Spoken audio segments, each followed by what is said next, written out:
The black lion stood 10 feet from the scarred lioness, his massive frame trembling. Dr. Imara Okello's hands shook as she watched through her binoculars. 3 years since she'd saved the abandoned cub. 3 years wondering if she'd destroyed him. Then Ndoto made a sound, half purr, half broken whimper. The lioness, Seraphine, breathed him in. Long, desperate, her body began to shake, and Imara realized the mother remembered. But to understand how they reached this impossible moment, we have to go back to the storm-torn night when Seraphine first saw her black cub and knew loving him would cost everything. Can a mother and son recognize each other after 5 years apart? After abandonment, survival, and human intervention? Subscribe to find out if love is stronger than instinct, because what happens next will leave you speechless.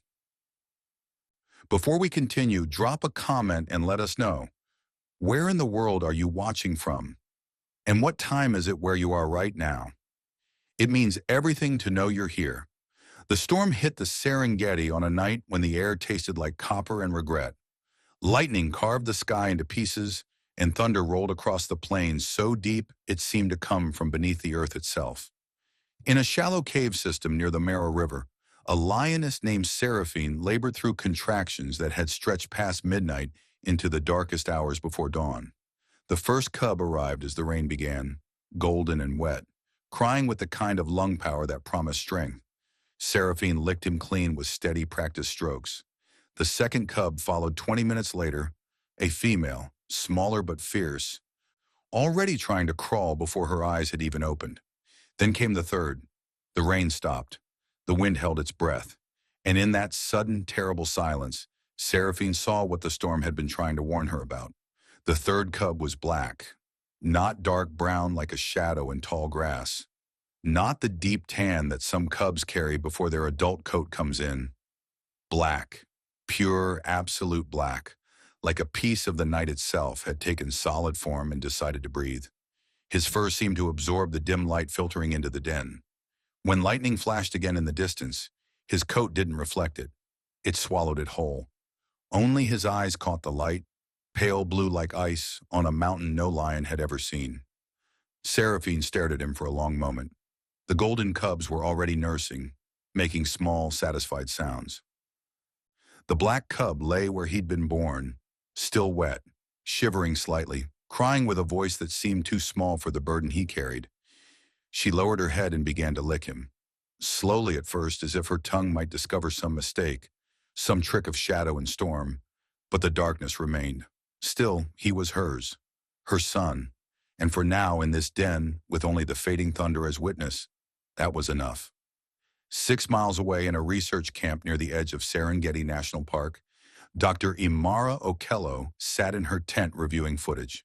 Originally from Oakland, California, she'd spent the last 15 years studying big cats. Her colleagues back in the States thought she was chasing something. Redemption, purpose, escape. Maybe all three. She'd come to Tanzania with one rule beaten into her by every mentor: observe, never interfere. Nature has its mathematics. Survival of the fittest isn't cruelty, it's efficiency. The conservationist who forgets that becomes part of the problem, not the solution. Imara had watched cubs starve during droughts, had documented leopards killing competitors' young, had filmed the brutal reality of wild dogs tearing apart prey while it still screamed.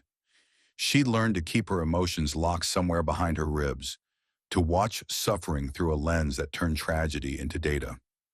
But she'd never seen what Seraphine was about to face. The first morning after the birth, Seraphine kept the cubs hidden. The den was deep enough that sunlight barely reached the back wall. The golden cubs seemed healthy, strong, loud. The black one, who Imara would eventually name Doto, was quieter. He nursed, but weakly. His movements were slower, more cautious, as if he already sensed something about him was wrong. By the second day, Seraphine's pride began to visit. The matriarch, Makina, arrived first. She was old for a wild lioness, maybe 12 or 13, with scars that told stories of territorial battles and failed hunts and seasons when food was so scarce the pride ate their own dead. She'd kept this group alive through droughts that killed neighboring prides. She knew survival the way prophets know scripture. Makena approached the den slowly, respectfully. Seraphine was lying on her side, the cubs pressed against her belly. The golden ones were wrestling already, clumsy and blind but determined. Ndoto was tucked under Seraphine's foreleg, barely visible except for the absence of light where his body should reflect it. Mekina stopped at the den's entrance. Her nostrils flared as she scented the air, reading the chemical story of birth and milk and new life. Then her gaze found Doto, and something in her expression shifted. Not anger, not disgust, just a cold, calculating assessment that had nothing to do with emotion and everything to do with mathematics. In the golden grasslands of the Serengeti, visibility means survival. For prey, being seen means death. For predators, being seen means missed meals, which means starvation, which means death of a different speed. The lions here had evolved over millennia to match the landscape. Gold coat, tawny shadows, colors that disappeared into the dry grass like ghosts. A black lion was a mathematical error, a variable that didn't fit the equation. And Makena, who'd kept her pride alive by solving those equations correctly every single day, knew what errors cost. She didn't snarl, didn't bare her teeth. She simply looked at Seraphine with an expression that communicated more than any sound could. This will not work. Then she turned and walked away, her tail flicking once, sharply like punctuation at the end of a sentence that couldn't be argued with. The other lionesses came throughout the day. Tandiwe, young and strong, the pride's best hunter. Asha, who'd lost her own cubs the season before, and still sometimes cried for them at night. Each one approached, scented the cubs, and saw Ndoto, and each one's reaction was the same, a slight pulling back, ears tipping backward, a hesitation that spoke of instinct raising its hand in warning. Only Seraphine remained calm. She groomed all three cubs equally, licking Ndoto with the same steady patience she gave his siblings. When he struggled to find a teat, she adjusted her position to help him. When the others accidentally pushed him away during feeding, she nudged him back. But even she couldn't change what the sunlight revealed. By the third day, when she finally brought the cubs out of the den for the first time, the difference was undeniable. The golden cubs tumbled into the morning light like small clouds, their fur catching the sun and throwing it back in shades of honey and wheat. They blended with the grass, with the earth, with the very air that shimmered in the heat. Ndoto emerged behind them and became a void, a dark spot against the landscape that the eye couldn't help but find. Birds noticed him first. Weaver birds in a nearby acacia went silent, watching this strange anomaly. A young impala at the watering hole lifted its head, staring directly at the black shape that didn't belong. Imara caught it all on camera from her ridge position 200 yards away. When Ndoto stepped into the sunlight, she actually gasped. "Oh no," she whispered to herself. "Oh, little one, no." She zoomed in on his face. His eyes were pale blue, almost gray, startling against the black fur. He looked confused by the sunlight, blinking rapidly, squinting as if the brightness hurt. His siblings were already exploring, pouncing on beetles and dry grass, learning the landscape. Ndoto sat very still, as if he understood that movement would only make him more visible. The weeks that followed were a slow descent into inevitable tragedy. Ndoto grew, but not as fast as his siblings. The golden cubs were roly-poly balls of energy by week 3, wrestling constantly, already showing distinct personalities. Ndoto was different, slower to walk, slower to understand the world around him. And when he did finally start exploring, his black coat turned every venture into a spotlight performance. The pride's hunting success rate dropped by 30% in the first month. Sometimes it was direct. His presence near a hunting ground would spook prey that should have been easy targets. Other times it was indirect.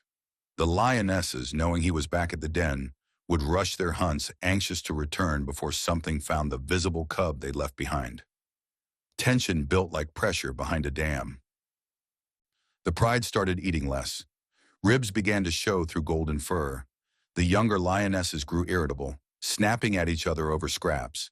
And every failed hunt ended the same way, with eyes turning toward the black cub who sat innocent and unaware.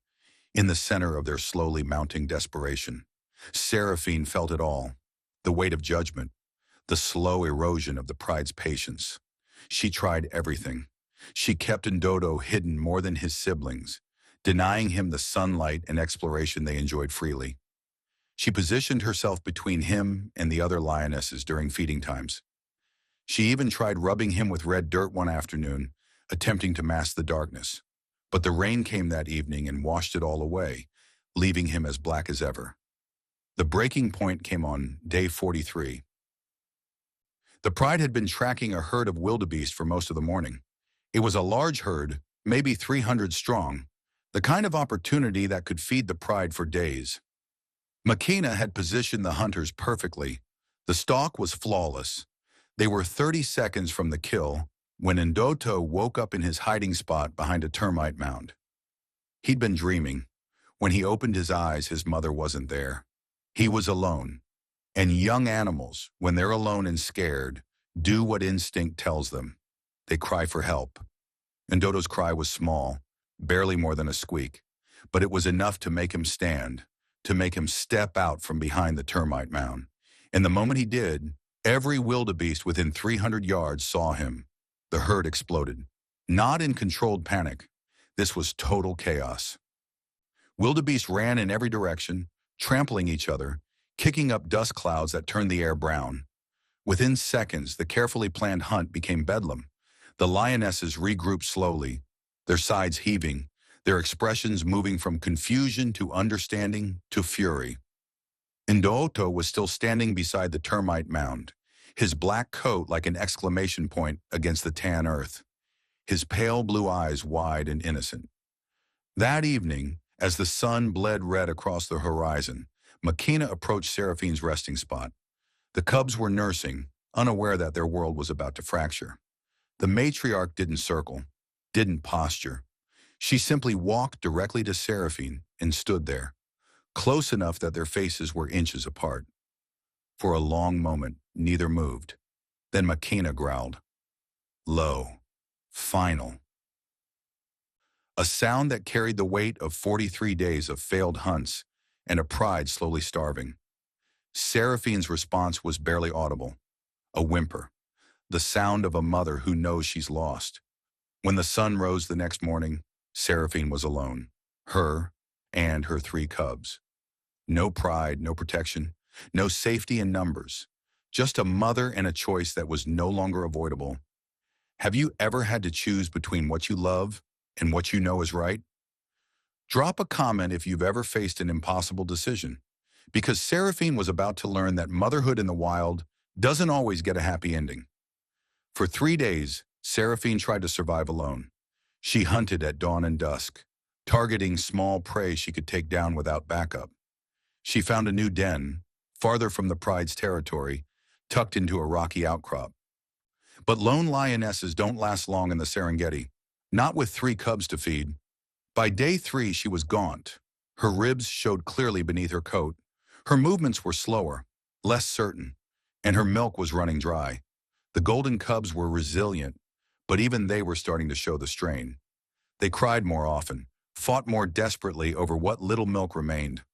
Only Ndoto seemed unaware of the crisis. On the 4th morning, Seraphine made her decision. She nursed all 3 cubs one last time, giving them everything she had left. Then she groomed them thoroughly, the way a mother does when she wants to memorize the shape of her children's faces. When she was finished, she stood and began walking east, back toward the pride's territory. The golden cubs followed immediately, stumbling on tired legs but keeping pace. Ndoto tried to follow too, but Seraphine did something she'd never done before. She turned on him, not violently. There was no snarl, no bared teeth. She simply stood in his path, lowered her head, and gave a short, sharp growl. The cubs stopped, confused, tried to step around her. She blocked him again, growling louder this time. He sat down, his pale blue eyes searching her face for an explanation his infant brain couldn't comprehend. Seraphine took a step backward, then another. The golden cubs followed. Ndoto stood and tried to follow too. And this time Seraphine ran at him, Just a few steps, just enough to make him stumble backward in surprise. Not enough to hurt him, just enough to make the message unmistakable. You cannot come with us. Ndoto sat in the dust, his small body trembling. He cried, the high, desperate sound of an infant who doesn't understand why the world has suddenly stopped making sense. Seraphine held his gaze for one more heartbeat. Her tail flicked once, a movement so small it was almost invisible. Then she turned and walked away, her two golden cubs trailing behind her, and she did not look back. Not when Ndoto's cries got louder, not when they turned into broken, rasping sounds that seemed to tear something in her chest. Not when they finally faded into silence behind her. She walked for 3 miles before stopping. When she did, her whole body was shaking. Somewhere far behind them, a black cub sat alone in the gathering heat, waiting for a mother who would never return. Imara found him on day 3 after the abandonment. She'd been tracking Seraphine, documenting the separation. But when the lioness and her 2 cubs rejoined the pride without Ndoto, something cold settled in her stomach. She drove back to the last location she'd seen the black cub, parked her jeep on a ridge, and started scanning with binoculars. It took 20 minutes to find him. He was under a small thorn bush, barely moving, his black coat now dull with dust and dehydration. Flies crawled across his face. His sides moved with shallow, irregular breaths. His eyes were half closed, filmy. Imara watched through the binoculars for 10 minutes, her hands perfectly steady, her breathing controlled. Professional, detached. Then her satellite phone rang. Harrison Cavendish, her supervisor, right on schedule for their weekly check-in. Imara, status update? The mother abandoned the melanistic cub 3 days ago. He's alone, dehydrated. Maybe 12 hours from death. Fascinating. Are you getting good footage? The abandonment sequence will be crucial for... Harrison, he's dying. Yes, you said that. It's tragic, certainly, but it's also valuable data. Maternal behavior under resource stress, the limits of... I can save him. Silence.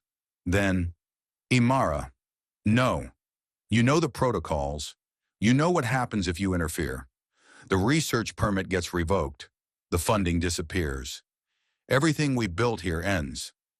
She was already out of the jeep, walking toward the thorn bush where Ndoto lay dying. Then it ends. Imara, listen to me. No, you listen. For 15 years I've watched. I've documented. I've turned suffering into data and told myself it mattered. But this, her voice cracked, this is a baby, Harrison, a baby who was born wrong and abandoned for it. And he's dying alone in the dirt.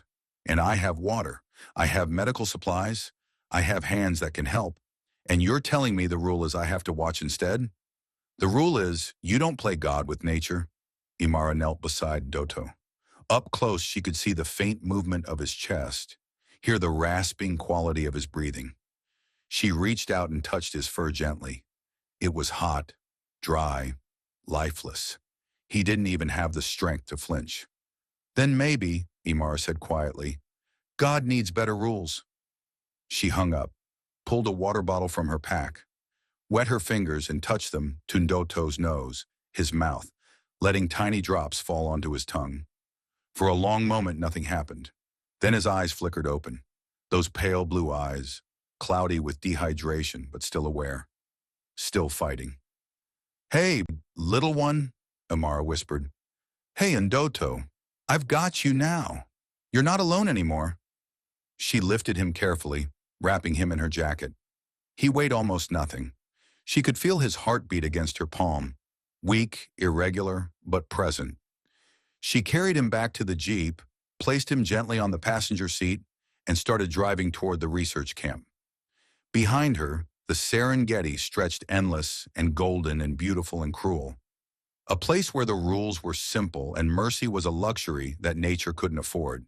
But Imara wasn't nature. She was a woman from Oakland who'd spent 15 years learning to watch without feeling, and she'd finally found the one thing worth breaking all her rules for. A black cub who'd been born impossible and refused to stop breathing anyway. The drive to camp took 40 minutes. Ndoto lay on the passenger seat, wrapped in her jacket, barely conscious. Imara drove with one hand, the other resting lightly on his side, feeling for the rise and fall of his breathing. Twice it seemed to stop entirely. Twice she thought she was too late, but each time after a terrible pause, his chest moved again. When she pulled into the research camp, her assistant, a young Tanzanian man named Jelani, ran out to meet her, then stopped dead when he saw what she was carrying. "Dr. Okello, is that? Get the medical kit, IV fluids, antibiotics, everything we have for dehydration. Now." They set up in the lab tent. Imara worked quickly, her hands steady despite the adrenaline. She inserted an IV line, difficult on something so small and dehydrated, and started fluids running. Checked his temperature, his heart rate, his respiratory function. All of it was bad, but not impossible. Not yet. Jelani stood back watching. "Dr. Okello, they'll revoke your permit for this." "Probably. You could lose everything you've worked for." Amara looked up at him, her eyes fierce. "Jelani, if I let this cub die because I was worried about my career, what exactly would I have worked for?" She turned back to Ndoto, adjusting the IV flow. "Some things matter more than rules." Jelani was quiet for a moment. Then he moved closer, pulling up a second chair. "What do you need me to do?" They worked through the night. The fluids helped first. By hour 2, Ndoto's breathing had stabilized. By hour 4, his eyes had cleared slightly. By dawn, he was strong enough to lift his head. When he did, the first thing he saw was Amara's face. She was exhausted.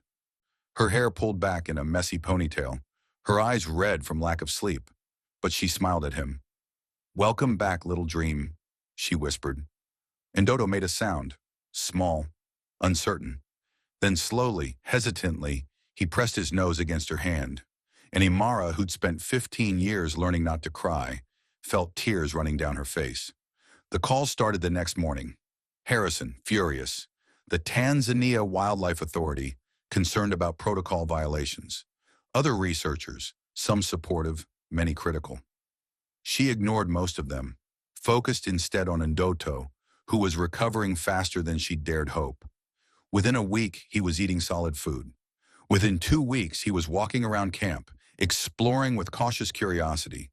He bonded to Imara completely, followed her everywhere, slept curled against her cot at night, made small chirping sounds when she left his sight, relaxing only when she returned. The answer came from an unexpected source. A wildlife sanctuary 3 hours south near Arusha reached out. They'd heard about the melanistic cub, about Imara's intervention. They had facilities for big cats who couldn't be released. "We can take him," the director said. "Give him space, companionship with other lions eventually, a chance at something like a life. It's not the wild, but it's not death either." Amara visited the sanctuary twice before agreeing. It was well run, spacious, properly funded. The enclosures were large enough that the animals could actually run. It wasn't freedom, but it was survival. And for a black lion in a golden grassland, survival was already a miracle. She brought Ndoto to the sanctuary when he was 4 months old. He cried the whole drive. When they arrived and she opened the crate into his new enclosure, he ran to her immediately, pressing against her legs. "I know," she whispered, kneeling to wrap her arms around him. "I know, little dream, but this is home now. You'll be safe here." She stayed for 3 hours. When she finally left, he stood at the fence line, watching her go, his blue eyes following her Jeep until it disappeared from sight. Imara cried the entire drive back to camp, ugly, sobbing, break-your-heart crying that left her gasping for breath at a rest stop 20 miles down the road. She'd saved him, but it didn't make leaving him any easier. If you're still watching, hit that subscribe button now, because what happens next is the moment that will change everything. Not just for Ndoto, but for Seraphine too. The next 3 years passed in a strange, suspended kind of time. Imara lost her research permit exactly as Harrison had warned. She returned to the States, took a teaching position at San Diego State University, and tried to pretend that lecturing undergraduates was just as meaningful as fieldwork. It wasn't, but she visited Ndoto every 6 months. Each visit, he was bigger, more powerful. His mane came in late, around 18 months, but when it did, It was spectacular. Dark copper black, thick as a storm cloud. He always remembered her. Even after months apart, the moment she stepped into his enclosure, his whole body would change. He'd make that same small chirping sound from when he was a cub, would press his enormous head against her chest, would rumble with a purr so deep she could feel it in her bones. "You remember me," she'd whisper every single time, amazed. And every single time, it was clear he did. The sanctuary director, Dr. Sarah Chen from Denver, told her during one visit, "He's different with you, calmer, like you're the only thing in his world that makes complete sense." "I'm the only mother he remembers," Imara said quietly. "No," Sarah corrected gently. "You're the only mother who didn't leave him."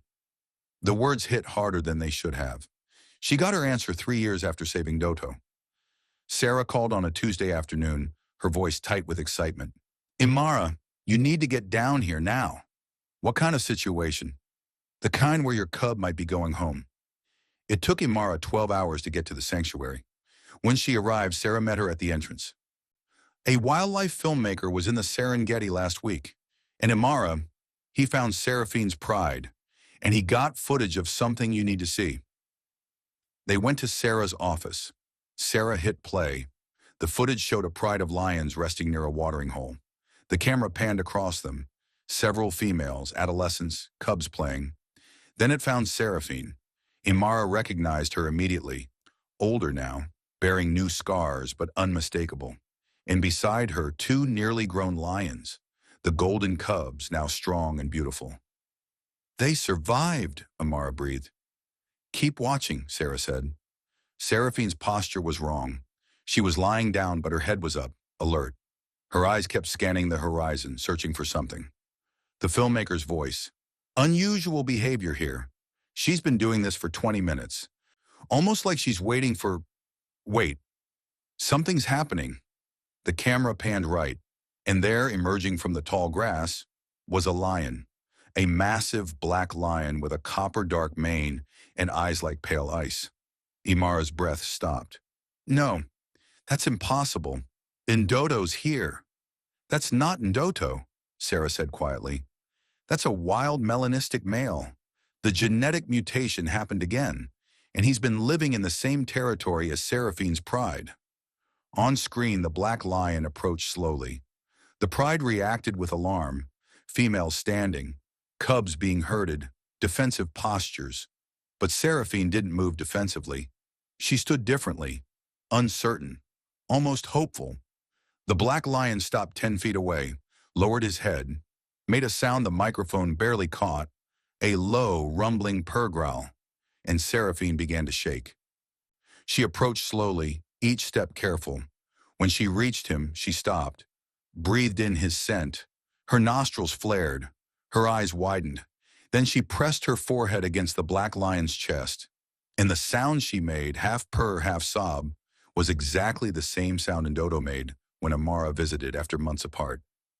Recognition, grief, apology, love. "She thinks it's him," Imara whispered. "Or," Sarah said carefully, "she just knows it's a black cub who survived, and that's enough." They watched the rest. The pride eventually accepted the black lion. It took days, but Seraphine's acceptance gave the others permission. The footage ended with Seraphine and the black lion sleeping side by side, their tails intertwined. "Sarah, what are you suggesting?" "The Tanzania Wildlife Authority has been watching Ndoto's case. 3 years of successful sanctuary life. And now there's evidence that a melanistic male has been accepted into a wild pride. Precedent. Proof that it's possible. You want to release him? I want to give him the choice." The decision took 3 months, but eventually permissions were granted. The release was scheduled for early morning, the same time of day when Seraphine had given birth to Ndoto 5 years earlier. Imara was there, of course, standing on that same ridge where she'd first watched his mother abandon him. The transport vehicle arrived at dawn. The rear gate opened slowly, and Ndoto emerged. He was magnificent. 450 pounds of solid muscle, his black coat gleaming, his mane thick and wild. For a moment, he just stood there, scenting the air. Then his gaze found Imara on the ridge. Their eyes met, and even from that distance, Imara could feel the weight of everything passing between them. He took one step toward her, then stopped, looked back at the grassland, and Imara understood. She was his past. The wild was his future. Go, she whispered. Go find your family, Ndoto. Go find where you belong. Ndoto stood there for one more long moment. Then he turned away from Imara, away from the only mother who'd never left him, and walked into the tall grass. The golden landscape swallowed him slowly until he was gone. Imara stood on that ridge until the sun was high and hot. She stood there and let herself cry. Find her, Ndoto, she whispered. Find your mother. Find home. 3 months passed. Camera traps caught glimpses of Ndoto, always alone, always moving. He was surviving, hunting successfully, avoiding conflicts. But he wasn't thriving. Lions are social creatures. Solitude is survival, but it's not living. Then came the call that changed everything. Sarah's voice was breathless. Imara, the filmmaker was back in the territory.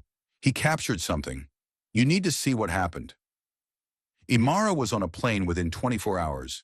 They arrived at the release site at dawn, set up on the same ridge. And there, moving through the tall grass near the watering hole, was Seraphine's pride. Imara could see them. Seraphine, older but still strong. The golden cubs, fully grown now. Several younger females. 4 adolescent cubs. Then Sarah touched her arm. East. Look east. Imara swung her binoculars. And there, emerging from the opposite side of the clearing, was Ndoto. Massive. Powerful. His black coat caught the light, turned it into shades of midnight blue and deep charcoal. The pride noticed immediately. The younger females stood, alert, defensive postures. But Seraphine stood differently. Her head came up, her ears forward, not aggressive, curious, hopeful. Ndoto stopped. 10 feet from the pride, he lowered his massive head in submission, and he made a sound, low, rumbling, the same purr growl he'd made as a cub. The sound that meant, please, I remember you. Do you remember me?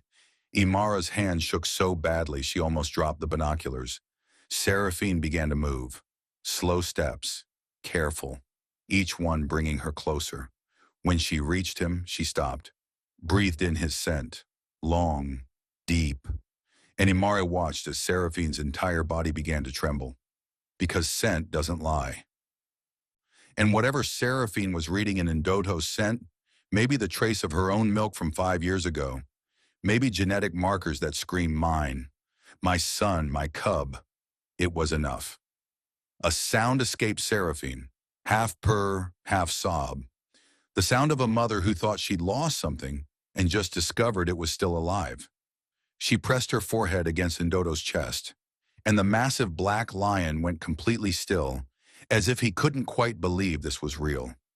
Through the binoculars, Imara could see Seraphine shaking, could see Ndoto's eyes close, could see the moment 5 years of separation collapsed into recognition. Then Seraphine pulled back, looked up at her son, and he was her son. She looked at him with eyes that held everything a mother could feel. And Ndoto looked back with eyes that said, I know what you did. I know why you did it, and I forgive you. Or maybe Imara was projecting. Maybe lions don't forgive. But when Seraphine wrapped her neck over Ndoto's massive shoulders, when he rumbled with a purr so deep it seemed to come from the earth itself, when the two of them stood there like that, while the sun climbed higher and the pride watched, it looked an awful lot like love. The integration took time. The younger lionesses were wary at first, but Seraphine's acceptance gave them permission. She positioned herself beside Ndoto, groomed his mane, hunted with him, and slowly, carefully, the pride made space for him. The golden cubs approached on day 3. They didn't remember him. They'd been too young. But they knew their mother's scent, and it was all over this strange, dark lion. So they sniffed cautiously, circled warily, and eventually accepted what Seraphine kept insisting. He belongs. The adolescent cubs were fascinated by Ndoto's color. They'd creep close when he slept, touch his dark fur with tentative paws, then scamper away when he opened his eyes. He was patient with them, gentle. Within 2 weeks, Ndoto was hunting with the pride. His size made him an asset. His color, which had once been a death sentence, now worked in his favor. During twilight hunts, he was nearly invisible in the shadows. The pride's hunting success rate actually improved with him. The cosmic irony wasn't lost on Imara. She documented everything. Spent 6 weeks in the field, camera running constantly. The footage was stunning, historic. But the moment that broke her happened 3 weeks after the reunion. It was evening. The pride was resting after a successful hunt. Normal behavior, except for the massive black male lying in the center of it all. Ndoto was on his side, eyes half closed, breathing slow and peaceful, and curled against his chest, her head resting on his foreleg, was Seraphine, mother and son, 5 years apart, together again. As Imara filmed, Seraphine lifted her head slightly, looked at Ndoto's face, and made a small sound, soft and low. Ndoto rumbled back, wrapped his neck over hers, and for a long, perfect moment, they stayed like that. Imara lowered her camera. Let the tears come, because this moment right here, this was why she'd broken every rule. For the impossible reunion of a mother and the son she'd been forced to abandon. For proof that love could survive separation, that recognition could outlast years, that sometimes the math of survival made room for mercy. Sarah's voice crackled over the radio. This is going to change everything. It already changed everything, Imara said. 3 years ago, when I picked up a dying cub and decided rules mattered less than life. This is just the proof. She packed up her equipment as the sun set. Tomorrow she'd fly back to San Diego, but she'd carry this with her. As she walked back to her Jeep, she took one last look. Ndoto was playing with the adolescent cubs now, letting them climb on his back. Seraphine watched from nearby, her expression looking almost like pride. The black lion who wasn't supposed to exist. The mother who'd been forced to choose survival. The woman who'd chosen mercy over science. All of them together proving that impossible was just another word for what we haven't fought for yet. Imara lowered the binoculars and smiled. Welcome home, Ndoto, she whispered to the twilight. Welcome home. If this story touched something in you, if it reminded you that love survives even impossible odds, leave a comment below. Tell us, have you ever had to make a choice between what's right and what's expected? And if you want more stories like this, stories about courage, survival, and the wild spaces where humans and nature meet, subscribe now. Hit that notification bell. Thank you for being here. Thank you for witnessing Ndoto's journey from abandoned cub to the lion who found his way home. Your presence here matters. Some stories change us, and the ones that do, those are the ones worth remembering.